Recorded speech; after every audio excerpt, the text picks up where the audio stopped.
ռոբասերժական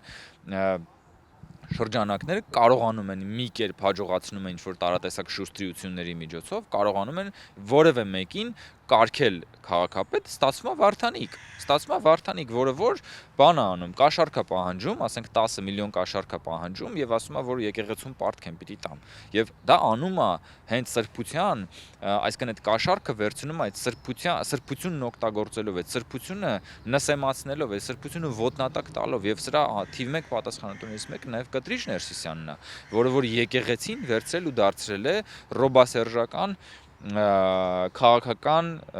այդ բանի պայքարի այդ նվաստ գործիքի է վերածել ցավոք սրտի եւ որը մենք պետքա թույլ չտանք եւ Կտրիչ Ներսիսյանը ուղիղ եւ երեք երբ որ Վարդանիկի ուրեմն բերման ենթարկելու նախաշեմին կամ այդ ընթացքում Գյումրիում հնչում էին եկեղեցու զանգերը դա ըստ էության Կտրիչ Ներսիսյան ռոբասերժական թալանչիներ կղերյա օլիգարխիայի սրբապիղծ դաշինքի ղողանջներն էին ինչ որ կերպ նաև հնչեցվում, բայց դա արվում էր եկեղեցու, Սուրբ եկեղեցու զանգերի միջոցով եւ դա ամենամեծ սրբապղծությունն է։